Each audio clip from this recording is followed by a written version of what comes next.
여러분들에게 소개해드린 갈라디아서 5장 1절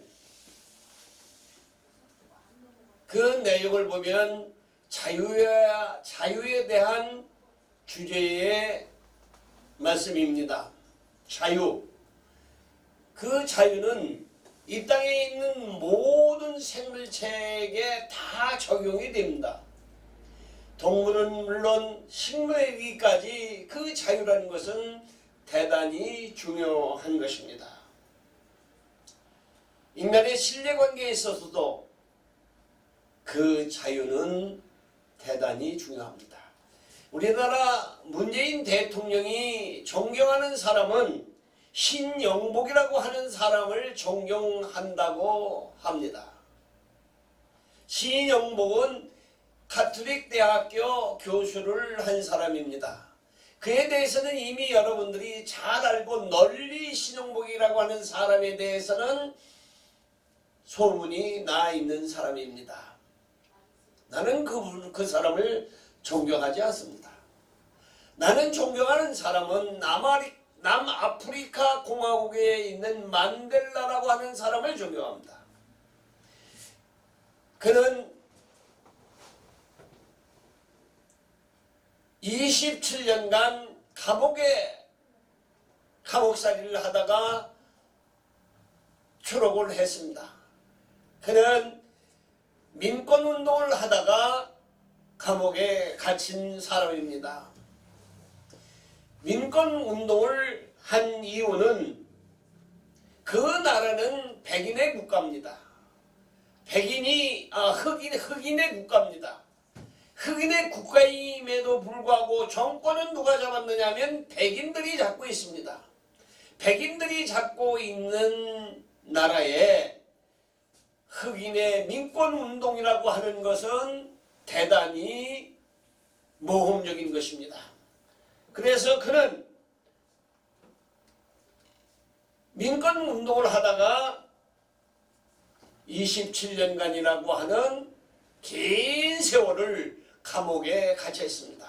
그가 감옥에 나왔을 때 종신령을 받고 27년을 살다가 추록했을 때 많은 사람들이 그가 세상에 나왔으니 피바람이 불 거다 이렇게 많이들 이야기를 했다고 합니다. 그런데 그는 복수 이전에 평화를 주장했고 복수 이전에 화해를 주장을 했다고 합니다. 그리고 주장한 것은 자유가 가장 무서운 무기다라고 그렇게 말을 했다고 합니다. 자유를 온 인류가 공유하자라고 그렇게 말을 했다고 합니다. 그러므로 이 자유라고 하는 것은 얼마나 중요한가에 대하여 그 흑인 인권운동가 그가 주장을 했을 때 남아프리카에 있는 모든 국민들은 그를 존경하기 시작을 했다고 합니다. 자유라고 하는 것 대단히 중요합니다. 우리나라는 백이 민족이라 평화를 아주 좋아한다고 합니다. 그래서 우리나라는 한 번도 외국을 침략해 본 일이 없다고 합니다. 왜? 평화를 좋아하는 나라요. 또 자유를 좋아하는 나라이기 때문에 다른 나라를 한 번도 침략을 하지 않았다고 합니다. 여러분들 이 이야기를 어떻게 생각을 합니까? 자유를 좋아해서 다른 나라를 침공하지 않았다. 나는 이 말을 부정적으로 생각합니다. 왜 부정적으로 생각을 하느냐 하면은 자유를 사랑하고 평화를 사랑해서 다른 나라를 침략하지 아니한 게 아니라 힘이 없으니까 싸울 능력이 없으니까 다른 나라를 침략하지 못했다 하는 것 아닌가 하는 그런 생각이 듭니다. 우리나라는 삼국시대에서부터 2조 말 6.25까지 총 715번을 외국인으로부터 침략을 받았다고 합니다. 715번. 세기도 까마득한 숫자죠. 삼국시대에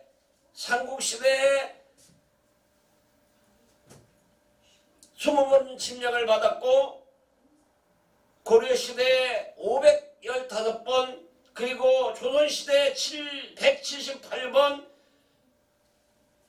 외정시대에 한 번, 6.25 때 한 번, 토탈 715번의 침략을 받았다. 참 침략이라고 하는 고통은 곧 전쟁입니다. 전쟁이야말로 얼마나 자유가 그리운가라고 우리는 한번 더 깊이 생각할 수가 있습니다. 평화는 그냥 오는 것이 아니다. 평화는 그냥 오는 것이 아니요. 누가 갖다 주는 것도 아닙니다.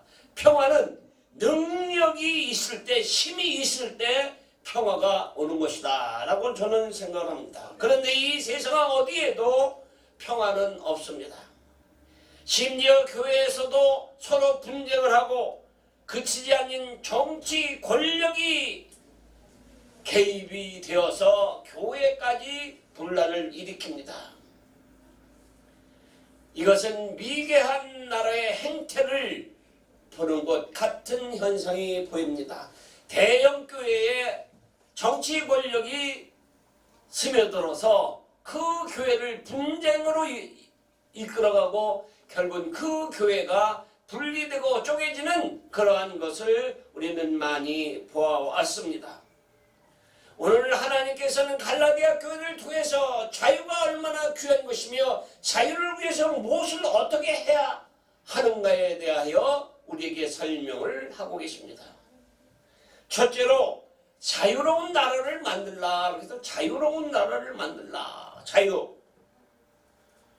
본문 하반절에 자유를 주셨으니 그러므로 굳건히 서서 다시 종의 몽에를 매지 말라라고 그렇게 말씀을 하셨습니다. 유명한 스펄전 목사 이야기입니다. 그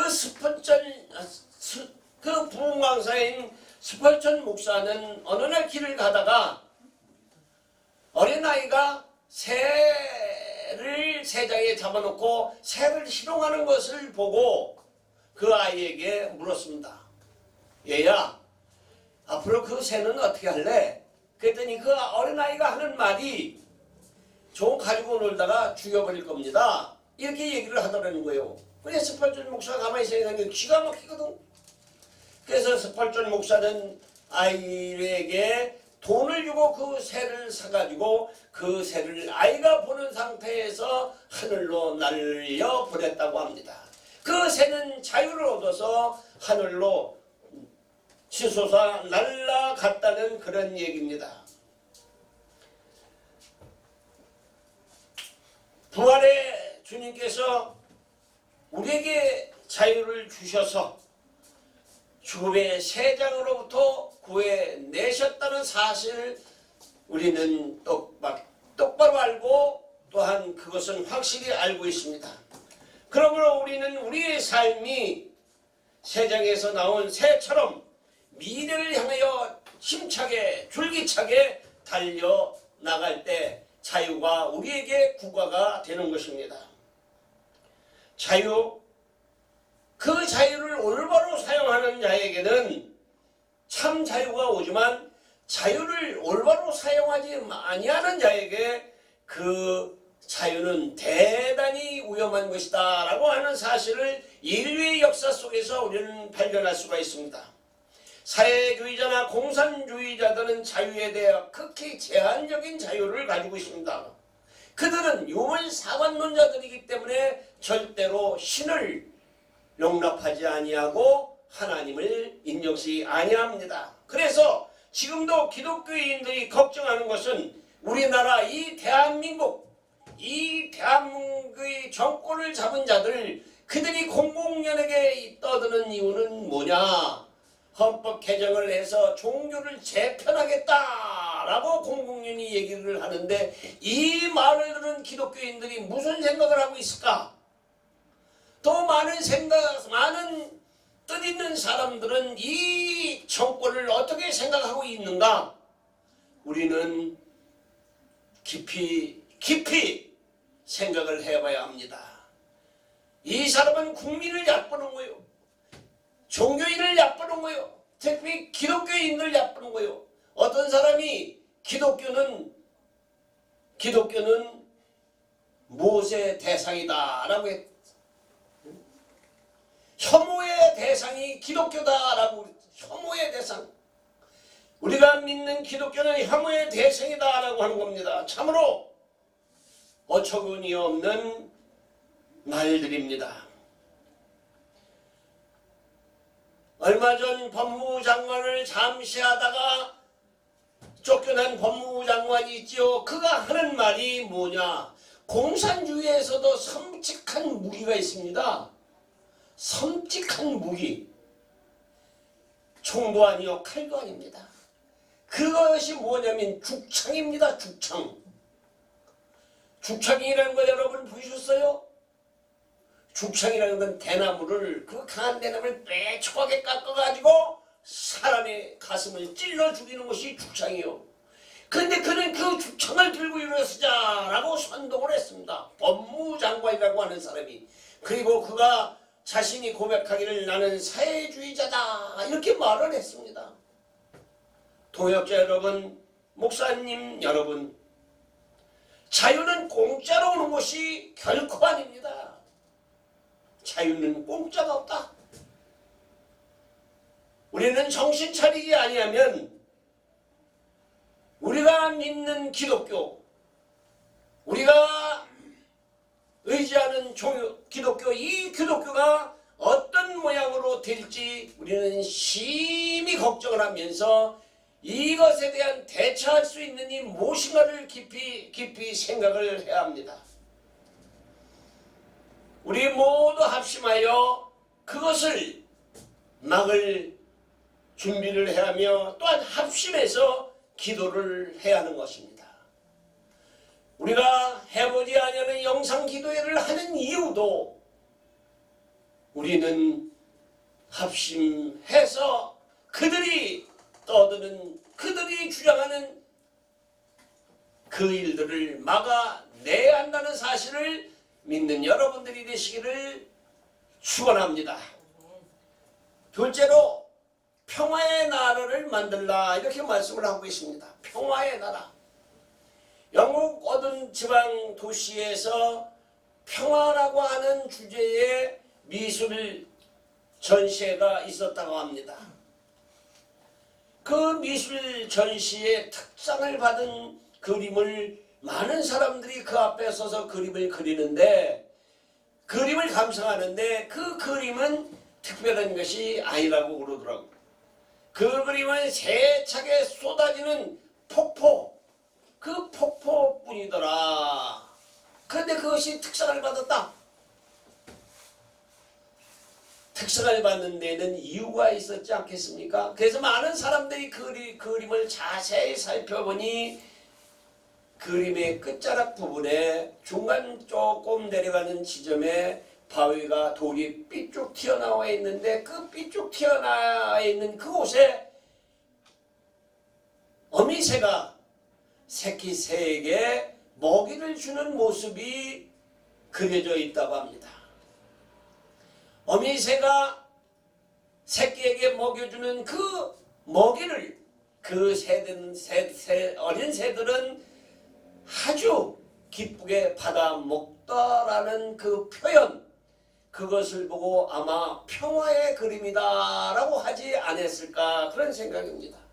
그 위험한 곳에서도 그 어린 새들은 어미의 주둥이에 물려있는 먹잇감을 바라보고 어미에게 그 먹잇감을 달라고 재촉을 하고 울고 울어짖는 것을 보았을 때 참으로 자유가 얼마나 귀한 것인지, 동역자 여러분, 성도 여러분, 우리의 삶에 현실도 세찬 물줄기와 같은 겁니다. 우리의 삶 속에서 진정한 평화는 세찬 물줄기에 가려져 있을 뿐입니다. 6.25 전쟁이라고 하는 나라, 전쟁이라고 하는 그것을 일으키는 나라는 대한민국이었습니다. 코리아, 지구상에 어디에 붙어 있는지도 알지 못하는 미국의 젊은이들이 한국을 위하여 그들은 싸웠습니다. 많은 군인들이 와서 서부전선에서 동부전선에서 싸우다가 많은 사람들이 죽었습니다. 5만 5천 명이 죽었습니다. 또한 10만 4천 명이 부상을 당했고 또한 4만 8천 명이 실종이 되었습니다.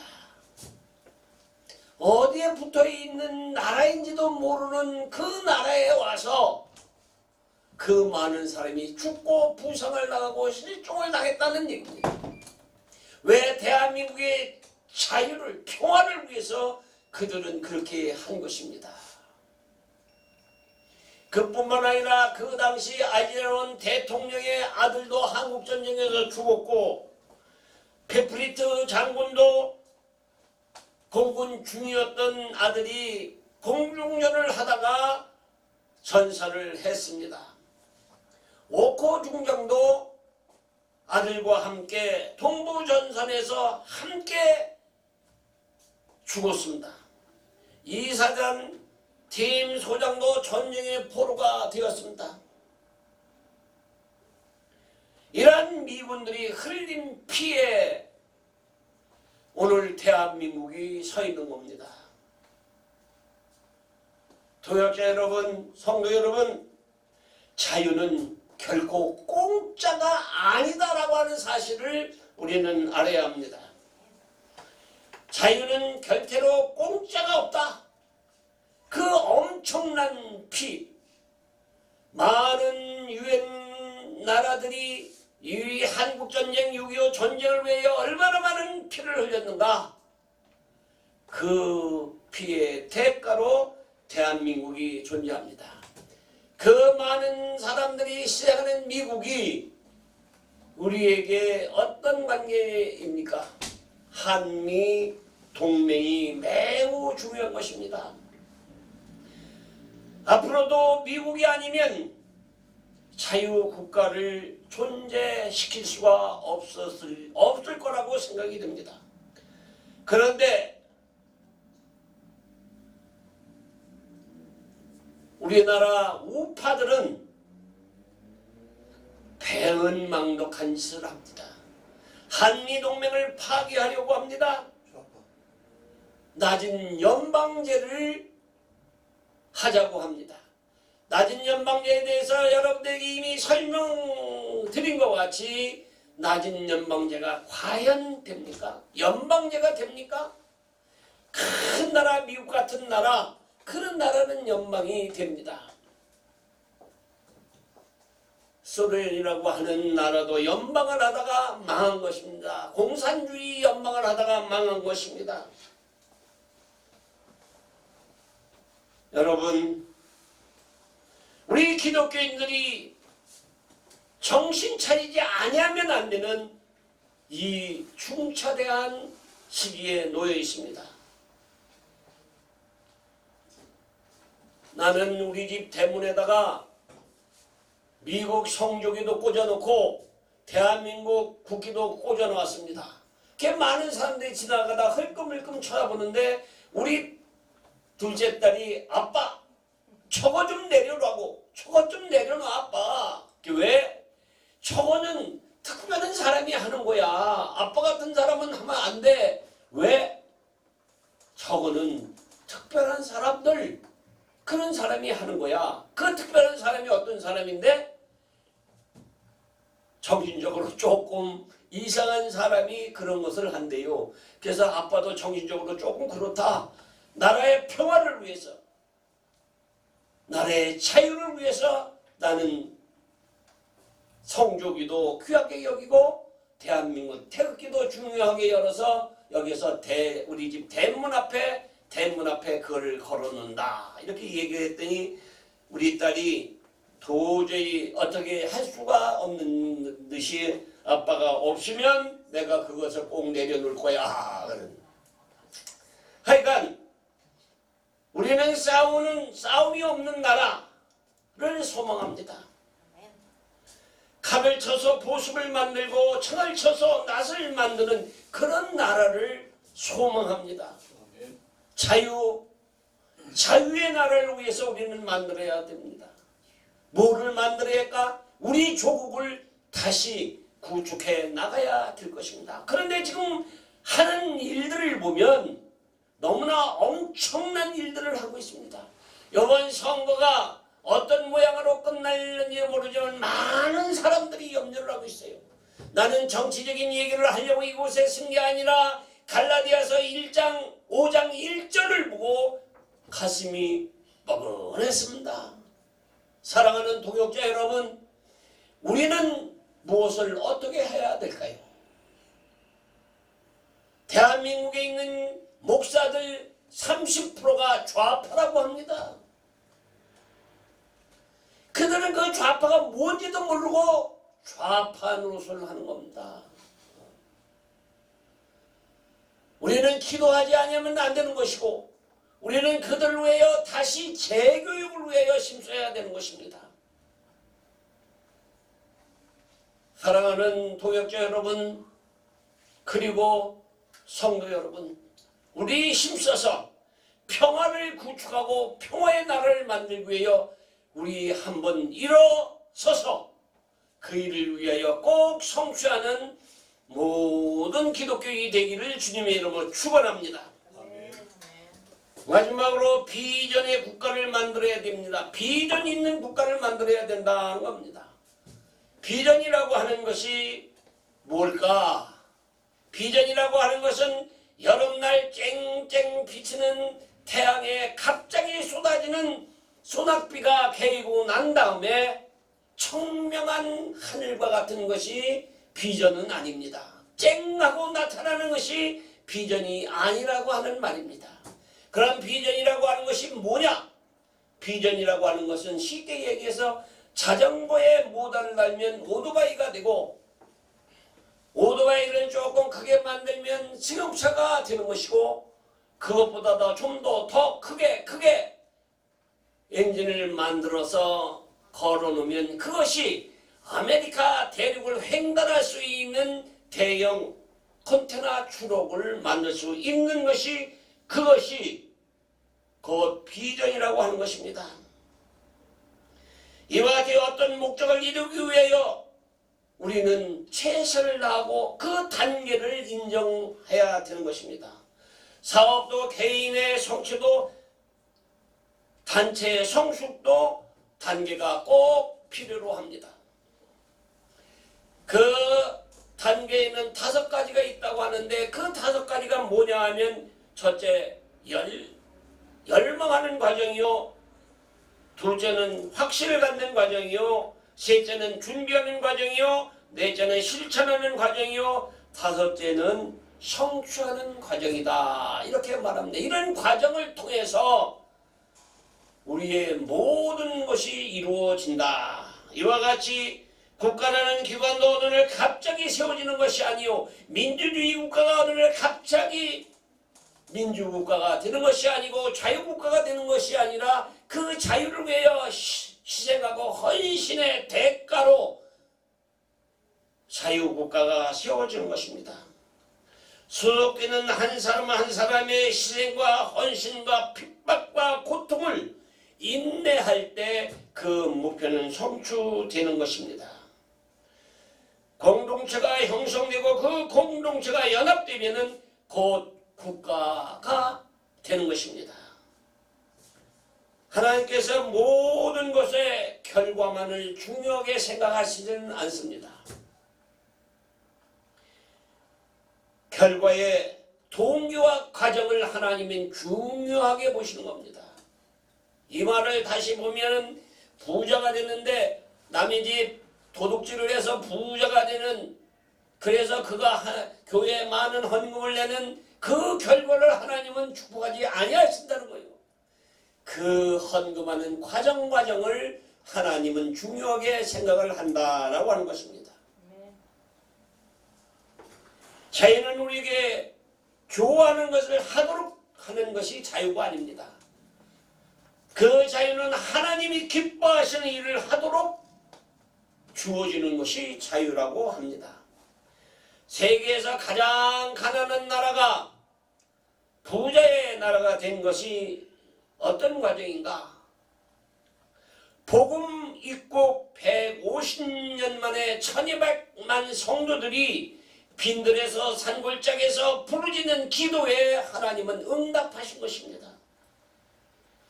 우리의 왕 되시는 하나님께서 들으시고 그 부르짖는 기도에 응답을 하셨다 하는 것입니다.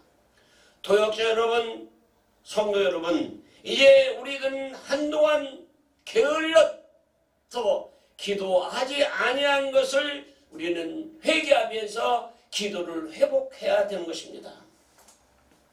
힘을 모아 예배를 회복해야 하는 것입니다. 우리가 이렇게 영상 기도회를 하는 것, 그 이유가 뭔가에 대해서는 여러분들에게 설명드리지 아니해도 됩니다. 우리는 금년에 창립 40주년을 맞이해서 특별한 계획을 많이 세웠습니다. 40주년 연합체가 40년이 된다는 것은 그렇게 쉬운 일이 아니요. 우리나라의 대표기관이었던 한기총은 올해 30년밖에 안 됩니다. 우리보다 10년이나 다닌 거예요. 우리가 잘 아는 것은 대한민국의 최초로 연합기관으로 정부가 승인한 단체다라고 그렇게 우리는 자랑을 하고 있습니다. 그러나 그 자랑이 중요한 것이 아니요. 어떻게 하나님의 일을 하며 희생을 위하여 하느냐 하는 것입니다. 그전에 몇 년 전에 한기보와 지금 한기보는 많은 차이가 있습니다. 지난 2년 동안 우리가 한 일을 보면 많은 사람들이 열심히 했다고 칭찬도 합니다. 그러나 칭찬이 중요한 것이 아니요. 이것을 하기 위해는 참으로 힘들고 어려운 과정이 있습니다.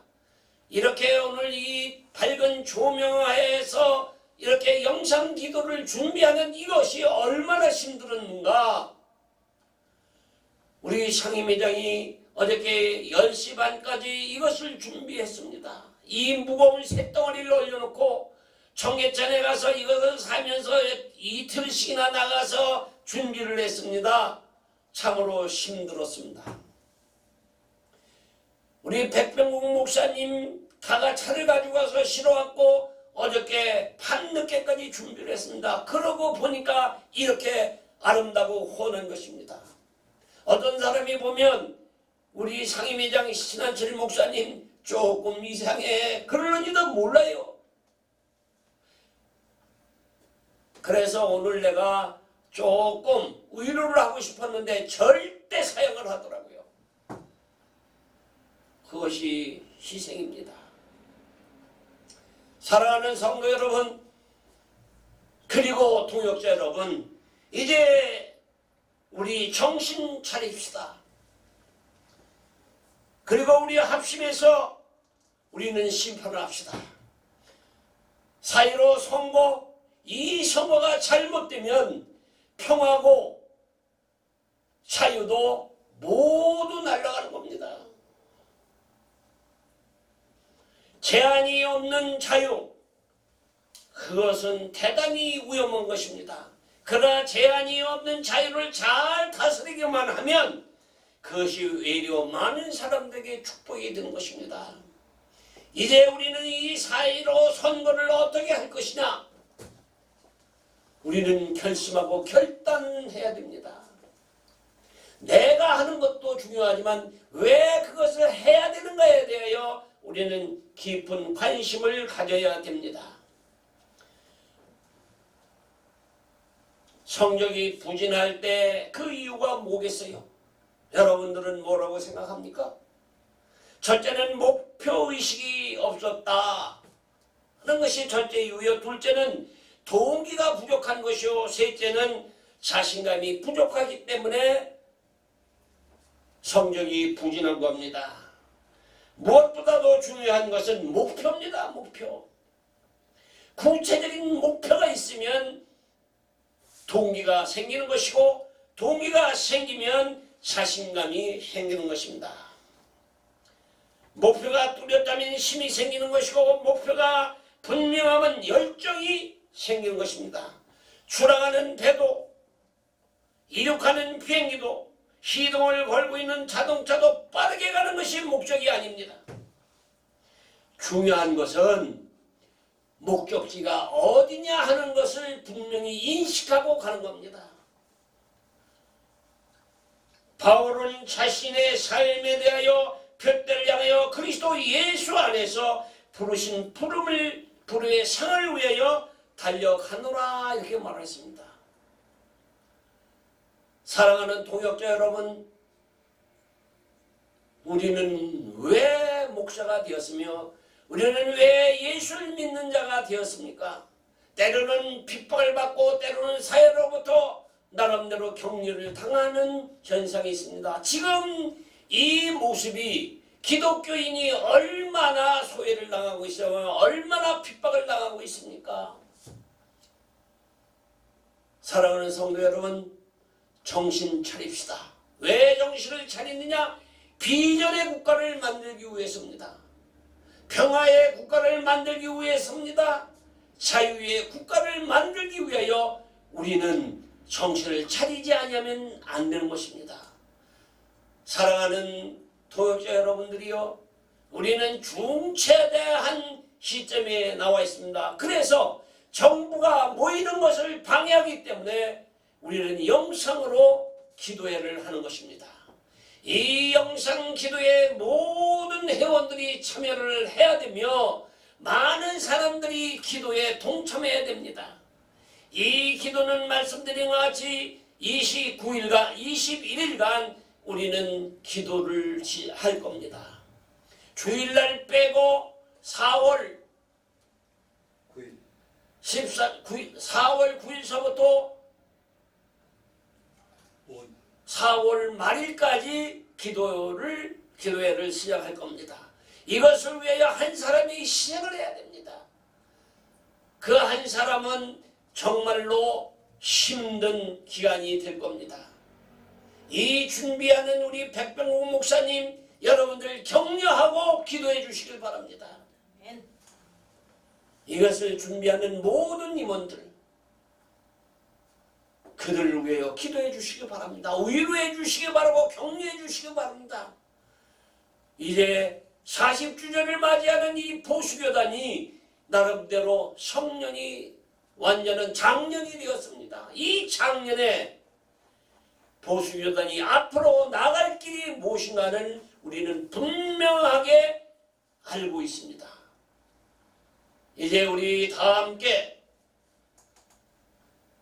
갈라디아 교회를 향하여 외치셨던 말씀처럼 자유를 위하여 우리는 힘쓰고 노력하여 이 대한민국 우리 조국이 평화의 나라, 자유의 나라, 비전 있는 나라가 되기를 위하여 우리는 열심히 기도하고 복음 전하는 그러한 여러분들이 되기를 주님의 이름으로 축원합니다. 축원합니다. 기도하겠습니다.